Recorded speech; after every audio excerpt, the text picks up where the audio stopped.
एक समय की बात है। एक सरोज नामक गरीब महिला अपने पति और 2 बच्चों के साथ एक छोटे से गांव में रहती थीं। सरोज का पति एक किसान था, लेकिन उनकी खेती बहुत ही निराशाजनक थी और उन्हें सामान्यतः अपना जीवन बिताने के लिए कठिनाइयों का सामना करना पड़ता था। एक दिन सरोज के पति बीमार हो गए। उन्हें काम करने में असमर्थता थी और परिवार की आमदनी में तेजी से कमी हो गई।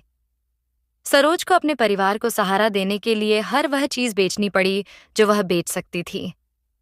उन्होंने अपने आभूषण, पशुधन सब बेच दिया।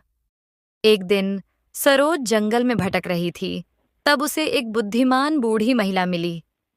उस बूढ़ी महिला ने पहचाना कि सरोज परेशान थी और उसने उससे पूछा कि क्या समस्या है।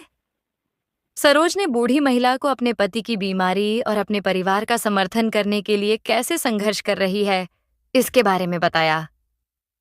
बूढ़ी महिला ने धैर्य से सुना और फिर उसने कहा, सरोज, मैं देख सकती हूं कि तुम एक मजबूत और सुदृढ़ निश्चयी महिला हो।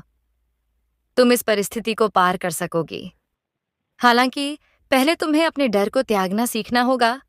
ऐसा कहते हुए सरोज को समझ नहीं आया कि बूढ़ी औरत का क्या अर्थ था, लेकिन उसने उसकी सलाह के लिए आभार व्यक्त किया और उसने अपना मार्ग जारी रखा। जब सरोज अपने घर पहुंची, तो उसने बूढ़ी औरत के विचारों पर विचार किया। उसने एहसास किया कि वह अपनी समस्याओं पर इतना ज्यादा ध्यान केंद्रित कर रही थी कि वो आशा करना भूल गई थी।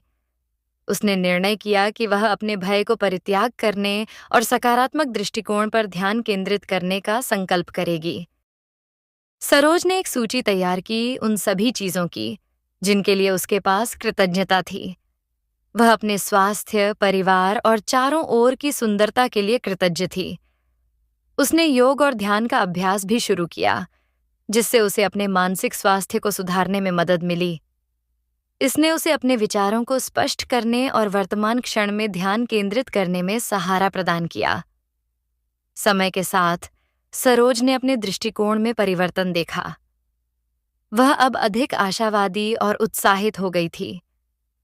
उसने नए अवसरों को भी समझना शुरू किया। एक छोटे से हस्तशिल्प व्यापार की शुरुआत करने का निर्णय लिया और साथ ही साथ उसने स्थानीय समुदाय केंद्र में योग कक्षाएं भी संचालित करने का निर्णय किया। सरोज के पति का स्वास्थ्य सुधरा और परिवार अपने कठिनाइयों को पार करके पुनः स्थायी स्थिति में लौट आया। सरोज का उद्यम भी बढ़ता रहा और वह समुदाय में एक प्रतिष्ठित सदस्य बन गई। एक दिन सरोज ने जंगल में भटकते हुए बूढ़ी औरत को फिर से देखा। बूढ़ी औरत ने मुस्कुराते हुए कहा, मुझे ऐसा लगता है कि तुमने अब अपने भय को पार करना सीख लिया है। तुम एक मजबूत और वीर महिला हो। सरोज ने बूढ़ी औरत को उनके मार्गदर्शन के लिए कृतज्ञता व्यक्त की। उसे पता था कि वह आज बूढ़ी औरत के साथ के बिना इस स्थिति में नहीं हो सकती थी। सरोज की कहानी हमें यह याद दिलाती है कि हम सभी अपनी मुश्किलें पार करने की क्षमता रखते हैं। हमारे जीवन में चुनौतियां आ सकती हैं, लेकिन हमें कभी भी आत्मविश्वास खोने का नहीं। यदि हम सकारात्मक और संयमित रहें, तो हम किसी भी लक्ष्य को हासिल कर सकते हैं जो हमने निर्धारित किया है। मित्रों, आपको ये कहानी कैसी लगी? ये बात आप हमको कमेंट के माध्यम से जरूर बताइए। और हाँ, सब्सक्राइब करना ना भूलें।